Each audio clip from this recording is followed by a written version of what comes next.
Hello বন্ধুরা, আমার একটা নতুন ব্লগে আপনাদের সবাইকে অনেক স্বাগত। তো বেজে গেছে দুপুর 2টো বাজতে যায়, বাজে আর কি দুপুর 2টো।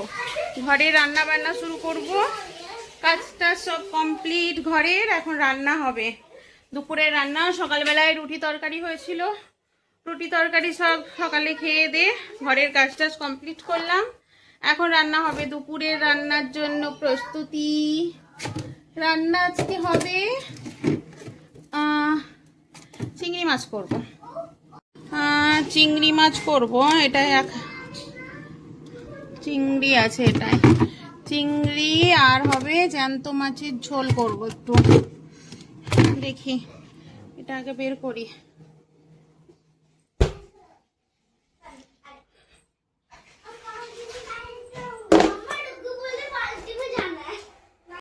তো এই যে মাছগুলোতে জল দিয়ে আগে রেখে দিলাম, এর মধ্যে থেকে আমি চিংড়ি মাছটা তুলে নেবো, তাই জন্য জল দিয়ে একটু ভিজিয়ে দিলাম আগে।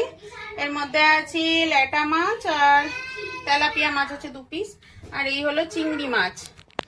তো তো আজকে করব পেঁপে, আলু, কাঁচা কলা এই দিয়ে চিংড়ি মাছ আর ওই ল্যাটা মাছটা দিয়ে একসাথে করব।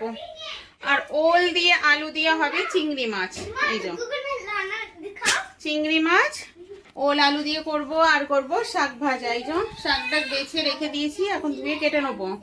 আর মশলা টশলা সব কমপ্লিট করে নিয়েছি, এখনই করে গুছিয়ে গেছি, তারপর রান্না বসাবো আর কি। অনেক বেলা হয়ে গেছে, হাজবেন্ডও চলে আসবে, তার আগে আগে ভাবলাম রান্নাটা শুরু করে দিই। আর এত গরম পড়ছে না, কাজ করতে করতে হাঁপিয়ে যেতে হচ্ছে। তো আগে এদিকে সব মাছ টাছ রান্না করবো, তাই জন্য আমি এখন আগে স্নান করলাম না, আগে রান্না বান্না করবো। কেননা মাছ রান্না করে আর ভালো লাগে না, ওই রকম অবস্থা থাকা যায় না। মাছ টাছ রান্না করে স্নান করতেই হবে। আর সকালবেলায় হাজব্যান্ড স্নান করে পুজো টুজো করে বেরিয়ে গেছে, ওই জন্য আজকে আমার আর তাড়াহুড়ো নেই। ধীরে সুস্থে একটু ঘরের কাজ টাজগুলো গুছিয়ে নিয়ে তারপরে রান্না শুরু করলাম। আর যেহেতু একটু লেট করে সবাই খাওয়া দাওয়া করেছে, তাই দুপুরের খাবারও অত তাড়াহুড়ো থাকবে না। এখন ধীরে ধীরে রান্না বান্না করবো তারপরে। তো চলুন রান্না বান্না শুরু করি। মাছগুলো একটু ভিজে যাক, নরম হোক, তারপরে আবার চিংড়ি মাছটা খোলা ছাড়ানো বাকি আছে, ওটার খোলা ছাড়াবো, তারপরে রান্না হবে। তো চলুন বন্ধুরা, সঙ্গে থাকুন, দেখতে থাকুন ব্লগটা। আর হ্যাঁ, যারা চ্যানেলে নতুন ঢুকছেন প্লিজ চ্যানেলটাকে সাবস্ক্রাইব করে নেবেন। আর ভিডিও ভালো লাগলে লাইক কমেন্ট করতে একদম ভুলবেন না। তো চলুন রান্না বান্না শুরু করি। তো আমাদের ডুগ্গু এই যে স্নান করে এসছে এখন, আর এই অবস্থা। কি আছে তোমার? বাপরে, স্নান করে আরো ঠান্ডা লাগছে ওর। ডুগ্গুর আজকে এত ঠান্ডা লেগে গেছে স্নান করতে গিয়ে। কি করেছে দিদি? সাবুন লাগিয়ে দিয়েছে? আচ্ছা, ওই জন্য ডুগুকে সাবুন লাগিয়ে দিয়েছে, তাই ডুগু ঠান্ডা লাগে গেছে। বাবালে বাবালে বাবা, আমার দুষ্টু পুরো। তো আজকে অঙ্কিতার সাথে স্নান করা হয়নি, ওর অঙ্কিতার সাথে করে ডেলি। তো অঙ্কিতা আজকে তাড়াতাড়ি ঢুকে করে বেরিয়ে এসছে, ভুলে গেছে, তাই অনুকে বললাম করাতে। অনু করিয়ে দিয়েছে, তো অনু করাতে করাতে অর্ধেক চান করে ও বেরিয়ে চলে এসছে। অনুর সাথে হচ্ছে না ভালো করে চান, তাই জন্য। আর এই মাছ ভিজে এসছে, তাই মাছগুলো এবার তুলে পরিষ্কার করে নিই, তারপর রান্না বসায়। তো এই যে চিংড়ি মাছগুলো পরিষ্কার করে নিয়েছি, মাথাগুলো আর ফেললাম না। এর মধ্যে একটু নুন, এই মাছটাও হয়ে গেছে, এটারও বরফ ছেড়ে গেছে। তো নুন হলুদ সব মাখিয়ে রেখে দিই।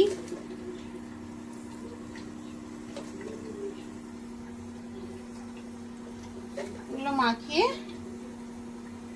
রাখা থাক। আর এদিকে আমি ওলটাকে সিদ্ধ বসিয়ে দিয়েছি, ওলটা এদিকে সিদ্ধ হচ্ছে। আর এদিকে এই যে কাঁচা কলা, আলু, পেঁপে সব কেটে নিয়েছি। তো মাছটা ছাড়াতে অনেকক্ষণ সময় লেগে গেল করে। এখন বরফ তো ছেড়ে গেছে, চিংড়ি মাছটা পরিষ্কার করে নিলাম, পরিষ্কার করে একটু নুন হলুদ মাখিয়ে রাখলাম। এদিকে ওলটাও সিদ্ধ বসিয়ে দিয়েছি, ওলটা সিদ্ধ হয়ে গেলে রান্নাটা বসাবো। আর মশলা করে রেখে দিয়েছি, ওলটা ওল চিংড়ি বানাবো আর কি, এ দিয়ে পেঁয়াজ রসুন দিয়ে করব। তাই জন্য একবারে মিক্সিতে পেঁয়াজ রসুন আদা জিরে লঙ্কা ধনে সবকিছু একসাথে দিয়ে পেস্ট করে নিয়েছি। আর কাঁচা কলা আলু আর পেঁপে দিয়ে মানে এই জ্যান্ত মাছটার ঝোল হবে। এটা বেশি মশলা দেবো না, শুধু আদা জিরে বাটা দিয়েছি আর টমেটো পেস্ট করেছি। আর এই যে ডুগবু কর দিদি পরেশান করছে তোমাকে। আর এই যে সব, আর এই বিছনার চাদরটা আজকে নতুন পাতলাম। চাদরটা কেমন হয়েছে বন্ধুরা জানাবেন অবশ্যই। এই যে এখন ডুগু দেখছিল ফোন এখান থেকে, আর অঙ্কিতা রানী বসে বসে টিভি দেখে। আর আমাদের অনু হচ্ছে বোর। অনু একা একা না পাচ্ছে ফোন দেখতে, না পাচ্ছে টিভি দেখতে। এটা এখানে কেন? এটা সরাও, ওদিকে রাখো। তো অনু ওইদিকে, আর বুক লাগলা বাবা। তো চলুন বন্ধুরা, প্রচন্ড গরম, রান্না বান্না কি করে নি। হ্যাঁ আচ্ছা আমি দেতি হ্যাঁ। তো রান্না বান্না করে নি, করে আবার স্নান করার আছে। আর এত গরম পড়ছে, মানে কিছু করে উঠতে পারছি না। জামা কাপড় ধুয়ে রাখা, ওগুলো মেলার সময় এখনো পাইনি, মেলতে হবে আগে। এদিকে সব কাজটা সেরে তারপরে জামা কাপড়গুলো মেলবো। আর চলুন আগে রান্নাটা করি। তো এদিকে আমি ওল আর আলুটা ভাজা বসিয়ে দিয়েছি। এটা ভাজা হয়ে গেলে মশলা করে রেডি আছে, মশলা দিয়ে কষিয়ে দেবো। আর এদিকে চিংড়ি মাছটা নুন হলুদ মাখিয়ে রেখে দিয়েছি আমি এদিকে। আর এই হলো মশলা, মশলা একদম রেডি। এদিকে ভেজে নিয়ে চিংড়ি মাছটা দিয়ে ওর মধ্যে ভেজে নিয়েছি, ভেজে মশলা দিয়ে এখন চলছে কষানো করব। দারুন কালার। তো এটা খুব বেশি ঝোল করব না, একটু মাখা মাখা হবে, গ্রেভি গাঢ় হবে।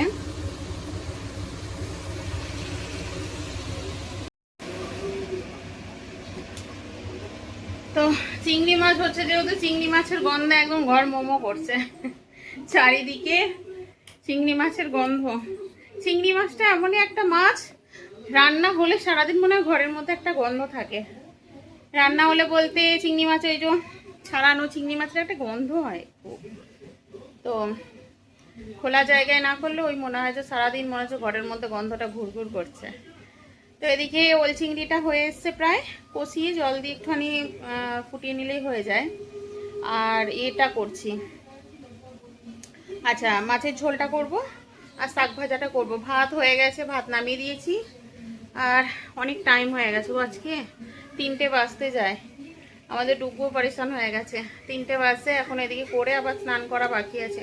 আসলে আজকে সকালে উঠতেও লেট হয়েছে।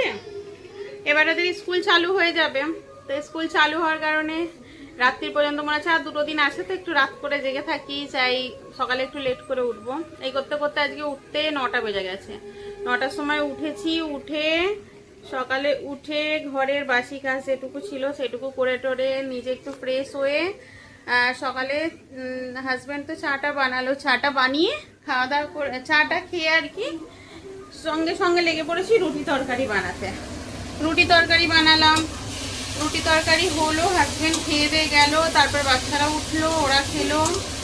তারপরে আবার এদিকে বাকি ঘরের ঝাড়ু পোছা এগুলো করে টোরে তারপর আবার লাগলাম রান্নাতে।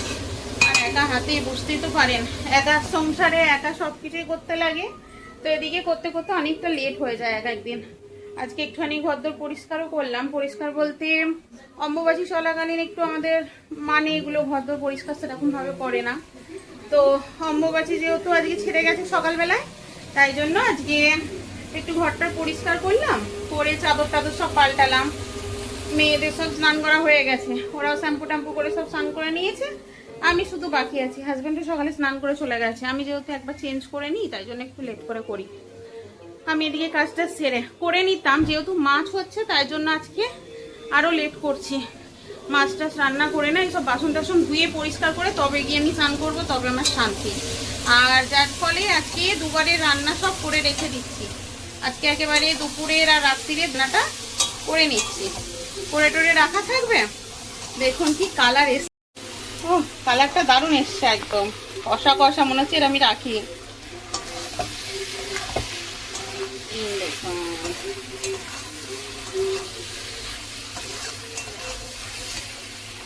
চলুন বন্ধুরা রান্না বান্না কমপ্লিট। শাক ভাজাটা হচ্ছে, শুধু শাক ভাজাটা হলে হয়ে যায়, খেতে দেবো সবাইকে, খিদে পেয়ে গেছে। চলো রান্নাগুলো একবার দেখিয়ে দিই। এই হলো আজকে 1 হাঁড়ি ভাত করা, আজকে ভাত করে রেখে দিলাম দুবেলার। এই হলো আমাদের চিংড়ি মাছ, ওল দিয়ে আলু দিয়ে চিংড়ি মাছ। আর এখানে হলো এই জ্যান্ত মাছের ঝোল। এখানেও একবারে দুবেলার করে রেখে দিলাম সব রান্না। আজকে আর রাত্রিরে রান্না বান্না কিছু করতে লাগবে না। আর এই হলো আমাদের শাক ভাজা হচ্ছে। শাক ভাজাটা হলে হয়ে যায়, খেতে দেবো সবাইকে। তো চলুন শাক ভাজাটা করে সবাইকে খেতে দিয়ে দিই, আবার পরে আসছি।